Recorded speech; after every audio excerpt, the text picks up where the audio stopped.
She said her pastor got her pregnant. No one believed her, until this happened.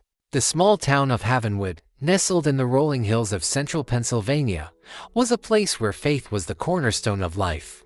The First Baptist Church, a stately brick building with a towering steeple, stood at the heart of the community, a beacon of hope and a gathering place for generations of Havenwood families. For Sarah Miller, 20, the church was more than just a place of worship. It was her second home, a source of comfort, belonging, and purpose. Sarah had grown up in the church, attending Sunday school, youth group, and countless potlucks and picnics. Her parents, devout and respected members of the congregation, had instilled in her a deep faith and a strong sense of community. Sarah was a bright, compassionate young woman, known for her sweet smile, her gentle nature, and her unwavering devotion to God.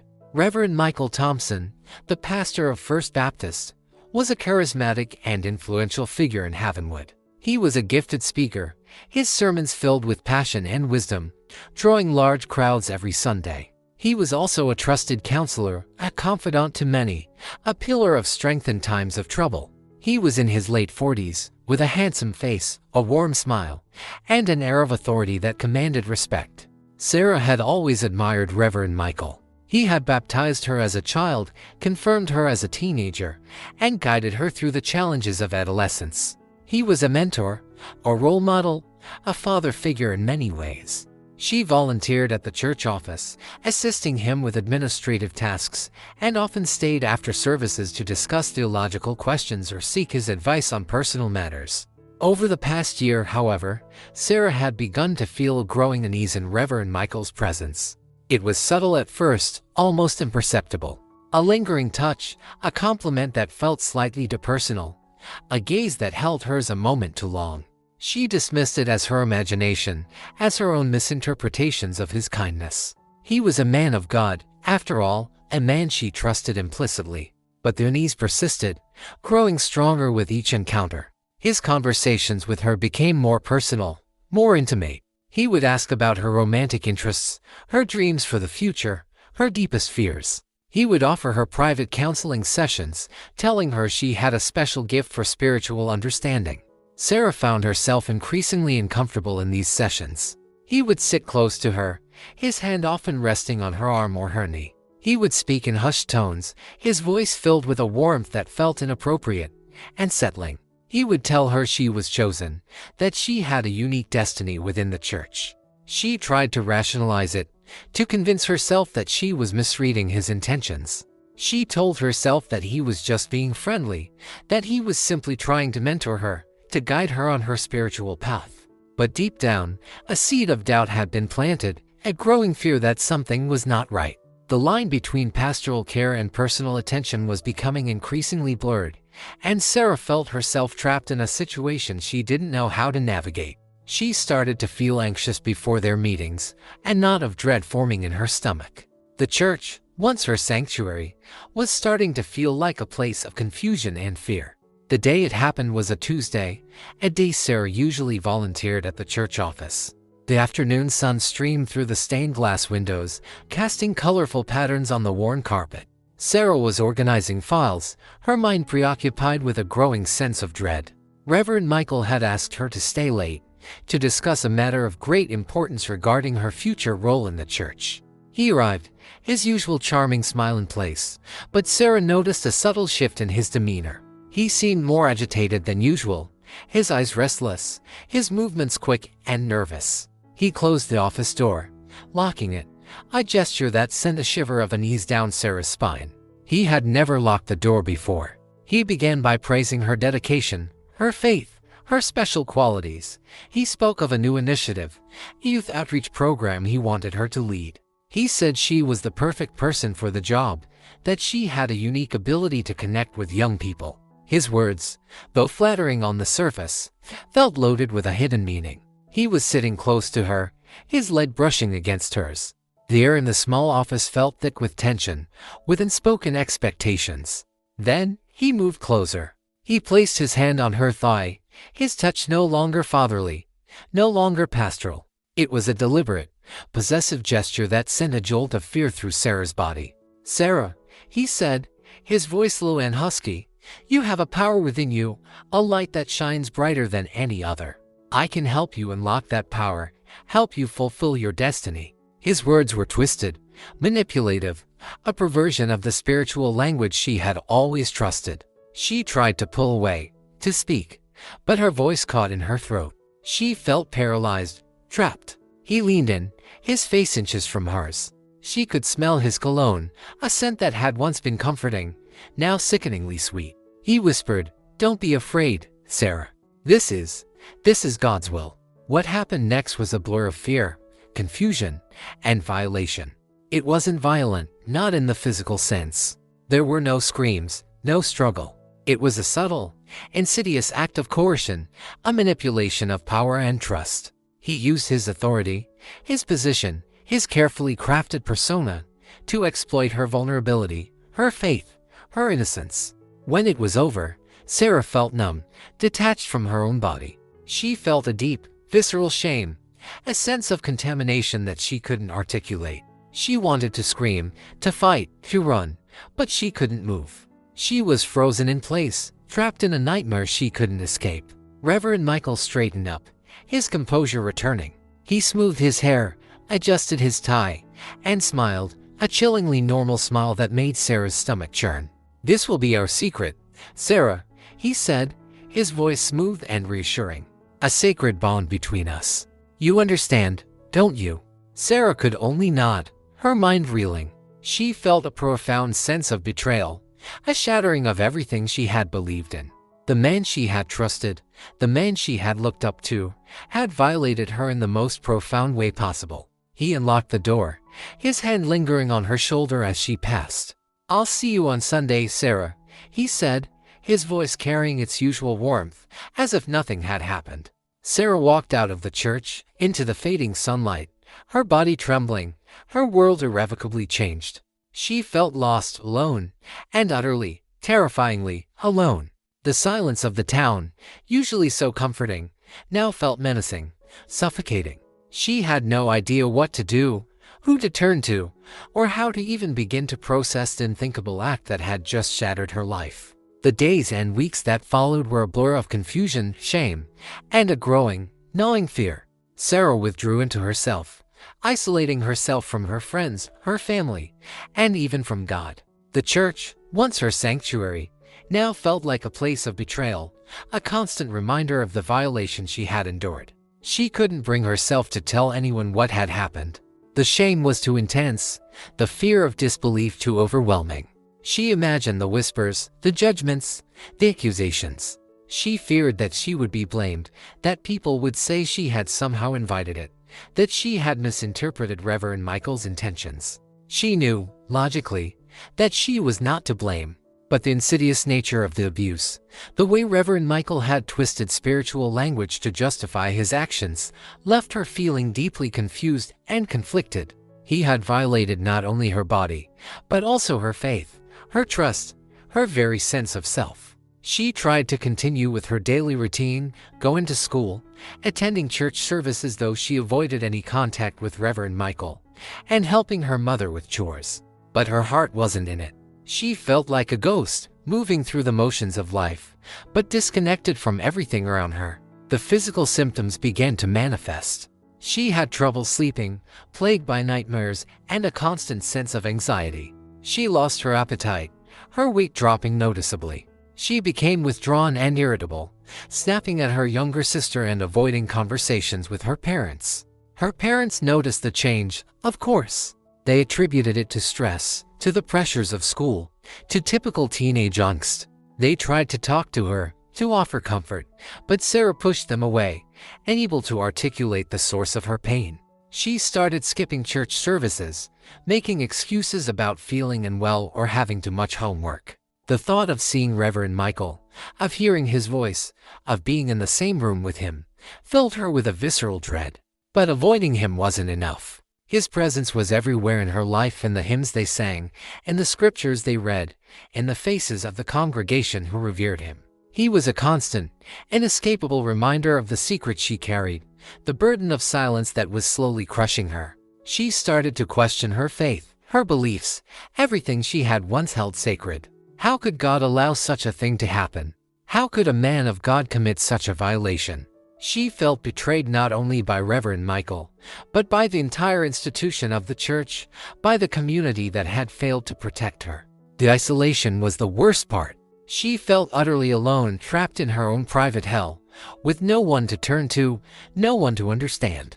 She longed to confide in someone, to share the burden, but the fear of judgment, of disbelief, kept her silent. She was carrying a secret that was too heavy to bear, a secret that was slowly poisoning her from the inside out. She knew she couldn't keep it hidden forever, but the thought of speaking out, of exposing the truth, was even more terrifying. She was caught in a vicious cycle of fear and shame, with no apparent way out. The pregnancy was also looming. The turning point came unexpectedly, not through a conscious decision, but through a moment of desperation. Sarah was sitting in her room, staring at a picture of herself taken at a church picnic a year earlier. She looked so happy, so carefree, so different from the hollow-eyed girl she had become. A wave of grief washed over her, a profound sense of loss for the life she had lost, for the innocence that had been stolen from her. In that moment, she couldn't bear the silence any longer. She needed to talk to someone, anyone. She thought of her parents, but the fear of their reaction, of their disappointment, was still too strong.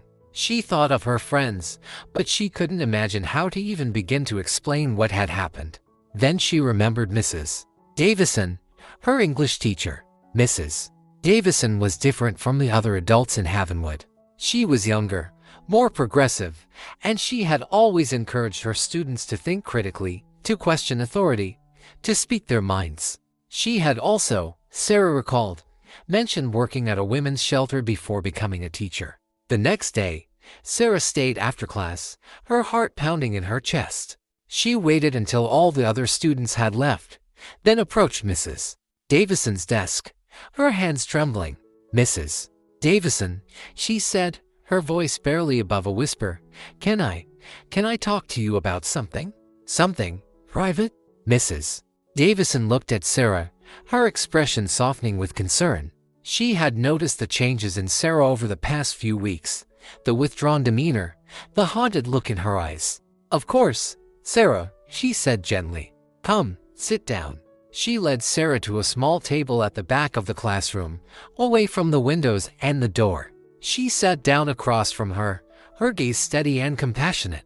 It took Sarah several minutes to find the words. She stumbled, hesitated, her voice choked with emotion. But Mrs. Davison didn't interrupt, didn't pressure her. She simply listened, patiently and attentively, creating a safe space for Sarah to speak. Finally, haltingly, the story came out. Sarah told her everything about Reverend Michael's subtle manipulations, about the growing unease, about the violation in his office, about the shame and fear that had kept her silent for so long. As she spoke, the tears flowed freely, a release of pent-up emotion that she had been holding back for weeks. Mrs. Davison listened without judgment, offering tissues and words of comfort. When Sarah was finished, Mrs. Davison didn't hesitate. She didn't question Sarah's story, didn't offer platitudes, didn't minimize the severity of what had happened. "Sarah," she said, her voice firm but gentle, "I believe you. And I'm so sorry that this happened to you. You did nothing wrong. You are not to blame." Those words, simple yet profound, were a lifeline for Sarah. It was the first time anyone had validated her experience, had acknowledged the truth of her pain. It was the first step towards healing. Mrs. Davison then gently guided Sarah through her options. She explained the importance of reporting the abuse, both to the police and to the church authorities. She offered to accompany Sarah, to support her through the process. She also suggested counseling, emphasizing the need for professional help to deal with the trauma. Sarah was still terrified, but she no longer felt alone. Mrs. Davison's unwavering support gave her the courage to take the next step, to begin the long and difficult journey of seeking justice and healing. She knew it wouldn't be easy, but for the first time since that Tuesday afternoon in Reverend Michael's office, she felt a flicker of hope, a glimmer of light in the darkness. The decision to report the abuse was not made lightly. Sarah, with Mrs. Davison's support, spent several days discussing her options, weighing the potential consequences, and preparing herself for the challenges ahead. Mrs. Davison connected Sarah with a therapist specializing in trauma, and these sessions helped Sarah build the strength she needed to move forward. They decided to approach the situation on two fronts, reporting to law enforcement and reporting to the church leadership. Mrs. Davison, having experience with similar situations from her time at the women's shelter, understood the importance of navigating both the legal and religious systems. First, they went to the police station. Sarah, accompanied by Mrs. Davison, recounted her story to a detective, a woman named Officer Ramirez. Officer Ramirez was professional and compassionate, taking Sarah's statements seriously and assuring her that they would investigate thoroughly. The process was difficult, requiring Sarah to relive the trauma in detail, but Officer Ramirez's sensitivity helped ease the burden. A medical examination was conducted, although, given the time elapsed since the abuse, the chances of finding physical evidence were slim. The focus was now on gathering corroborating evidence and building a case based on Sarah's testimony and any potential witnesses or patterns of behavior. Next, they faced the more daunting task of reporting to the church. Mrs. Davison contacted Elder Miller and Elder Jones, two senior members of the church board, and requested an urgent meeting. They chose not to inform Reverend Michael directly, fearing he would attempt to manipulate the situation or intimidate Sarah further. The meeting took place in a small, sparsely furnished room at the church, a room Sarah had always associated with Sunday school lessons and potluck dinners. Now, it felt like a courtroom, a place of judgment and accusation.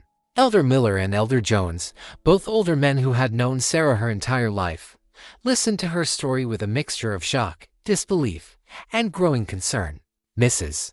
Davison sat beside Sarah, offering silent support. Sarah, though trembling, spoke clearly and concisely, recounting the events as she had to the police. She emphasized Reverend Michael's position of power, his manipulation of scripture, and the profound betrayal she felt. The elders' reactions were mixed. Elder Miller, a man known for his cautious nature, expressed skepticism, questioning Sarah's motives and suggesting that she might be misinterpreting Reverend Michael's actions. He pointed out the Reverend's long-standing reputation, his impeccable character, and the lack of any prior complaints. Elder Jones, however, was more receptive. He had always had a quiet respect for Sarah, and he saw the genuine pain in her eyes, the unwavering conviction in her voice. He also recognized the potential damage this accusation could inflict on the church, regardless of its truth. The meeting ended inconclusively. The elders promised to conduct an internal investigation, to speak with Reverend Michael, and to consider all the evidence before making a decision. They urged Sarah to remain silent, to avoid spreading rumors that could damage the church's reputation. Sarah left the meeting feeling deflated and frustrated. She had expected resistance, but the dismissive attitude of Elder Miller, the questioning of her character, was deeply hurtful. She felt like she was being accused all over again, this time by the very institution she had once trusted. The news of the accusation, however, spread quickly through the small town. Whispers and rumors circulated, dividing the community. Some stood by Reverend Michael, fiercely defending his character and dismissing Sarah's claims as the fantasies of a troubled young woman. Others were more cautious, willing to consider the possibility that the unthinkable had happened. Sarah's parents, initially shocked and confused, were torn. They loved their daughter, but they also struggled to reconcile her accusations with the image of the Reverend Michael they had known and respected for years.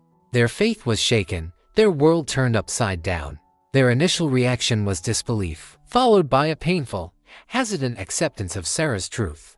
They pledged to support her, but the strain on their family was immense.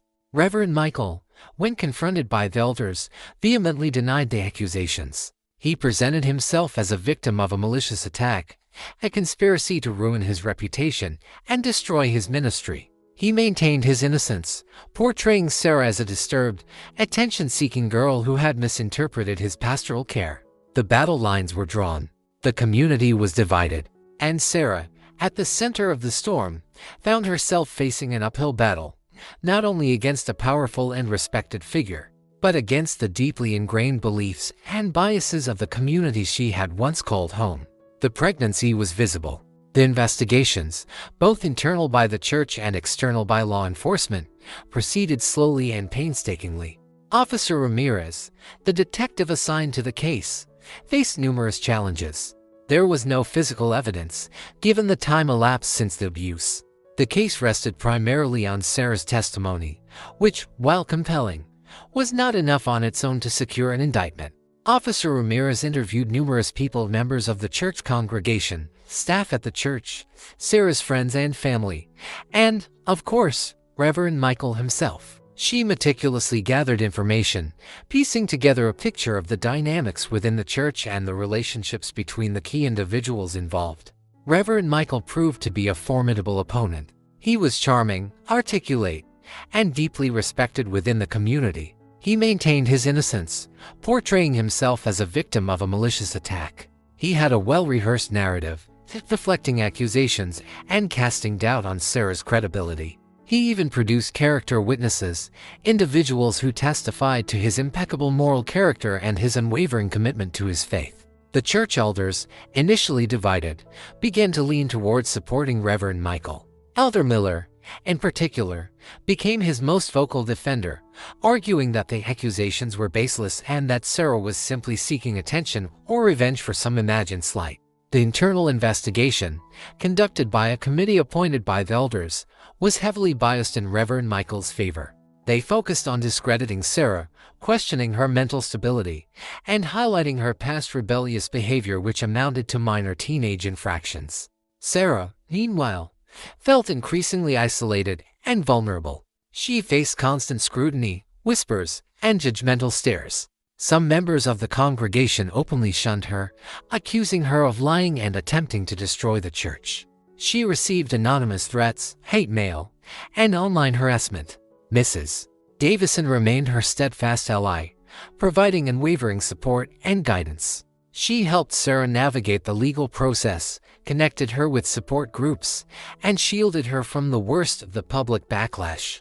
Sarah's parents, though initially hesitant, also rallied to her side, their love for their daughter overcoming their doubts and fears. The therapist, Dr. Emily Carter, played a crucial role in helping Sarah cope with the trauma and the ongoing stress of the investigations. Dr. Carter provided a safe space for Sarah to process her emotions, to work through her feelings of shame and guilt, and to develop coping mechanisms for dealing with the public scrutiny and the emotional toll of the accusations. As the investigations dragged on, Sarah's pregnancy became increasingly visible, adding another layer of complexity to the situation. The sight of her growing belly served as a constant, undeniable reminder of the abuse, fueling both sympathy and condemnation within the community. Some saw it as proof of Reverend Michael's guilt, while others used it to further discredit Sarah, accusing her of promiscuity and attempting to trap the Reverend. Despite the challenges, Sarah refused to be silenced. She cooperated fully with the police, answering their questions honestly and openly, even when it was painful and humiliating. She attended every meeting, every hearing, every interview, determined to see justice done, not only for herself but for any other potential victims who might be too afraid to come forward. Her quiet strength, her unwavering determination, began to inspire others. A small but growing group of supporters within the church and the wider community began to rally around her, offering their support and demanding a fair and impartial investigation. The tide, though still against her, was slowly beginning to turn. The investigations continued, a slow and frustrating process of gathering information, interviewing witnesses, and sifting through conflicting accounts. Officer Ramirez, despite facing significant resistance from within the church, remained committed to uncovering the truth. She focused on building a circumstantial case, looking for patterns of behavior, inconsistencies in Reverend Michael's statements, and any potential corroborating evidence. One key area of focus was Reverend Michael's counseling sessions. Officer Ramirez obtained records of his appointments, meticulously reviewing them for any unusual patterns or red flags. She discovered that Sarah was not the only young woman Reverend Michael had counseled privately and extensively. Several other young women, over the years, had received similar attention, although none had reported any abuse. Officer Ramirez interviewed these women, carefully and sensitively, seeking any information that might shed light on Reverend Michael's behavior. Most were reluctant to speak ill of him, still holding him in high regard. But one woman, a former church member named Lisa, who had moved away several years earlier, revealed a disturbing pattern of behavior. Lisa described Reverend Michael's special counseling sessions, his lingering touches, his suggestive comments, his attempts to isolate her from her family and friends. She had never reported it, feeling ashamed and confused, blaming herself for his actions. But hearing Sarah's story, she realized she wasn't alone, and she found the courage to speak out. Lisa's testimony, though not directly related to Sarah's case, provided crucial corroborating evidence, suggesting a pattern of grooming behavior on the part of Reverend Michael. It weakened his defense, casting doubt on his claims of innocence and impeccable character. Meanwhile, the church's internal investigation was reaching its conclusion. The committee, heavily influenced by Elder Miller and other staunch supporters of Reverend Michael, was preparing to issue a report exonerating him and condemning Sarah for making false accusations. However, Elder Jones, who had initially been skeptical of Sarah's claims, had grown increasingly uneasy with the committee's biased approach. He had quietly conducted his own investigation, speaking to members of the congregation, reviewing church records, and observing Reverend Michael's behavior. He had noticed subtle inconsistencies, evasive answers, and a growing defensiveness that didn't align with the image of an innocent man. He also discovered a discrepancy in the church's financial records. A significant amount of money, designated for a youth outreach program, had been unaccounted for. When he questioned Reverend Michael about it, the Reverend became flustered and offered a vague, unconvincing explanation. Elder Jones, a man of integrity and deep faith, realized that he could no longer remain silent. He knew that supporting the committee's report would be a betrayal of his conscience, a betrayal of the truth, and a betrayal of the young woman who had bravely come forward. He decided to take a stand, even if it meant risking his own position within the church. He had seen, too many times in the past, how institutions prioritized protecting themselves over protecting the vulnerable. He wouldn't let it happen again. The undeniable proof of the pregnancy was weighing. The turning point came during a tense, emotionally charged church meeting. The elders had called the meeting to present the findings of their internal investigation, intending to publicly exonerate Reverend Michael and silence the growing dissent within the congregation. The meeting was packed, the atmosphere thick with anticipation and division. Sarah, accompanied by Mrs. Davison and her parents, sat near the front, her heart pounding, her hands clenched tightly in her lap. She felt the weight of hundreds of eyes upon her, some filled with sympathy, others with suspicion and hostility. Elder Miller, acting as the spokesperson for the committee, presented their report. He spoke for over an hour, meticulously dismantling Sarah's accusations, highlighting her troubled past again, minor teenage issues, questioning her motives, and emphasizing Reverend Michael's impeccable character and long service to the church. He concluded by declaring Reverend Michael innocent of all charges and urging the congregation to unite behind their pastor and reject the divisive lies that had been spread. The applause was polite but restrained. Many members of the congregation remained unconvinced, troubled by the lingering doubts and the growing evidence that something was amiss. Then, Elder Jones stood up. He was a quiet, unassuming man, not known for his public speaking. But tonight, his voice was firm, his gaze steady. "I cannot, in good conscience, support this report," he said, his voice echoing through the silent sanctuary. A gasp rippled through the crowd. Elder Miller stared at him in disbelief.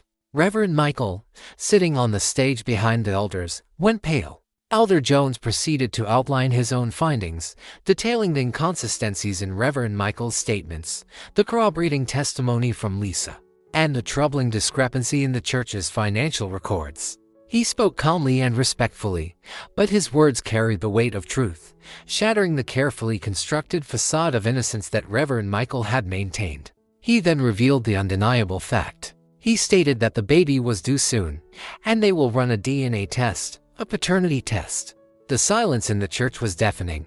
All eyes turned to Reverend Michael, who sat frozen, his face ashen, his carefully crafted composure crumbling. Then, a woman stood up from the back of the church.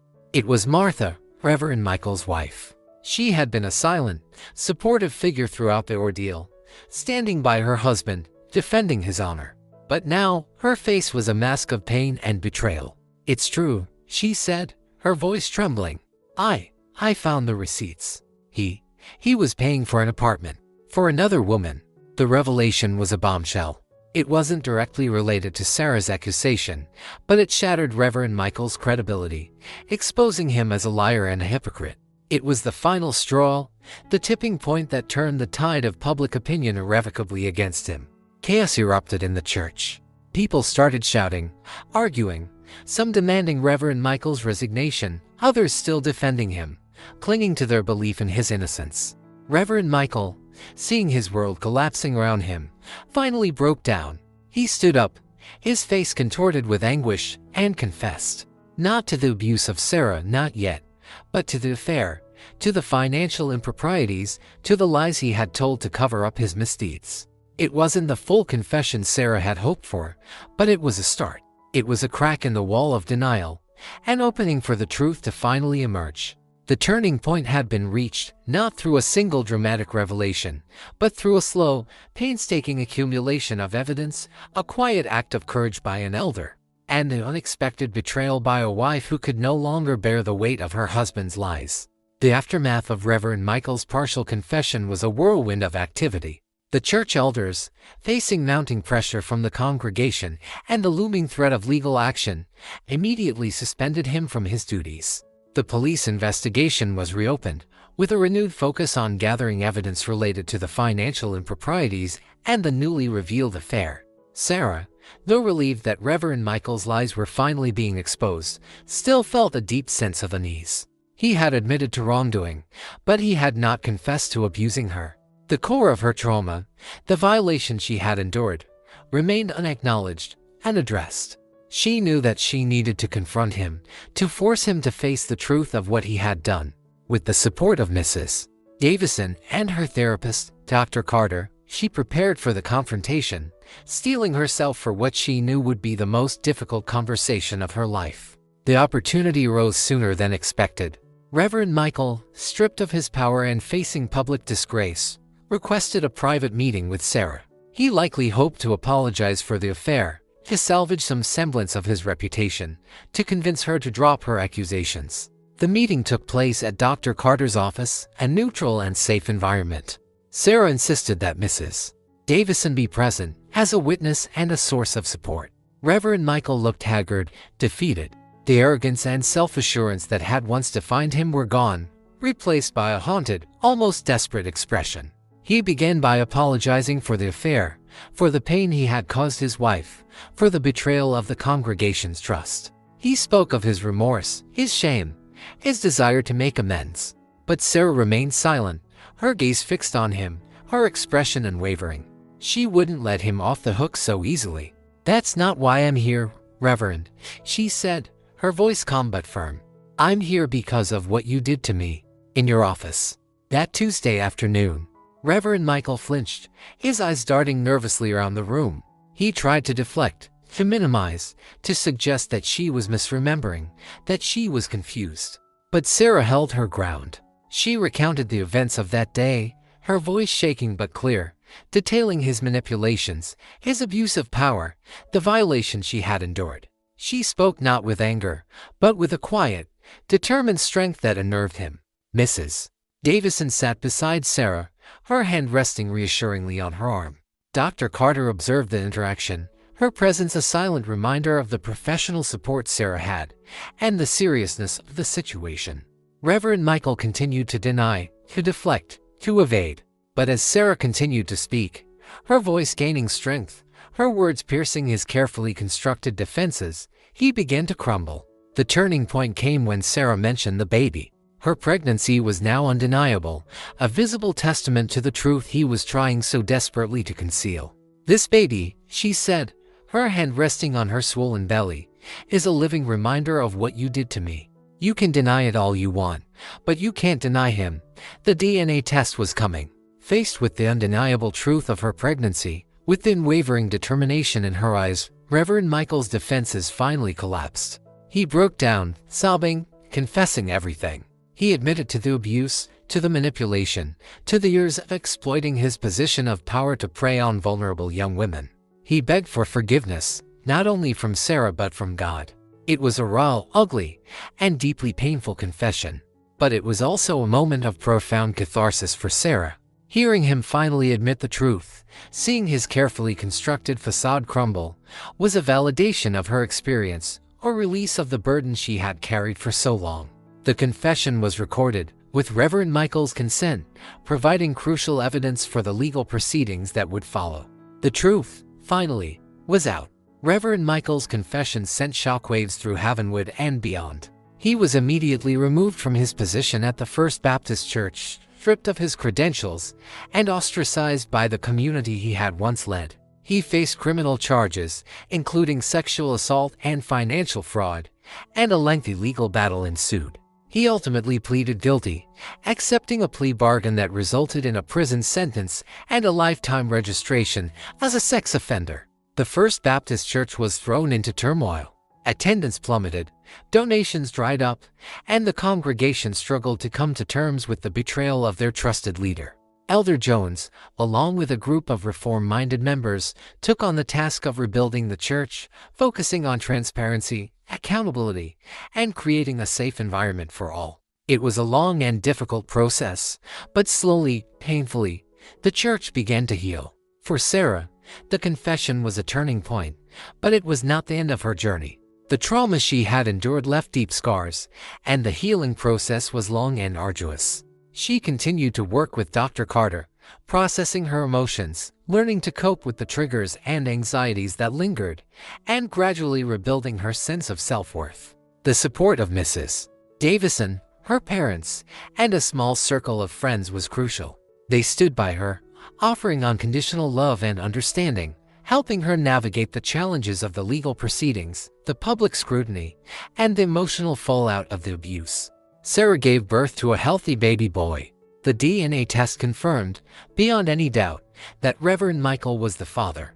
The arrival of her son, whom she named Samuel, was a bittersweet experience. He was a constant reminder of the trauma she had endured, but he was also a source of immense joy, a symbol of hope and resilience. Sarah made the difficult decision to raise Samuel herself, with the support of her family. She knew it wouldn't be easy, being a young, single mother, but she was determined to provide him with a loving and safe environment, far removed from the darkness that had surrounded his conception.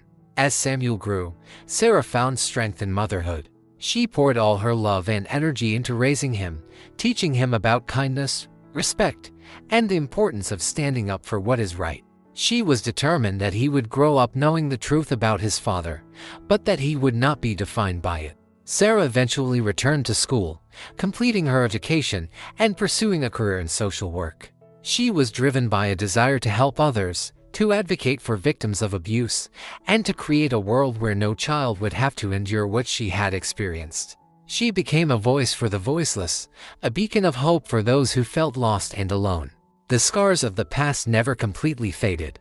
There were still moments of sadness, of anger, of overwhelming grief. But Sarah learned to live with the pain, to integrate it into her life story, to use it as fuel for her passion to make a difference. She found love again, years later, with a kind and compassionate man who understood her past and accepted her for who she was. He embraced Samuel as his own, creating a blended family built on love, trust, and mutual respect. The town of Havenwood also began to heal, slowly and unevenly. The scandal had shaken the community to its core, forcing them to confront uncomfortable truths about power, abuse, and the importance of believing victims. The First Baptist Church, under new leadership, underwent a transformation, becoming a more inclusive, more transparent, and more supportive community. Sarah's story became a catalyst for change, a reminder that even in the most seemingly idyllic settings, darkness can lurk, and that speaking out against injustice, however difficult, is always the right thing to do. It was a story of trauma and betrayal, but also a story of resilience, courage, and the enduring power of hope. Sarah, once a silenced victim, had become a survivor, a warrior, a testament to the strength of the human spirit. And in finding her voice, she had not only healed herself but had also helped to heal her community. The future was uncertain, but Sarah faced it with courage, with grace, and with the unwavering love of her son and her newly formed family. A constant reminder that even in the darkest of times, light can always be found.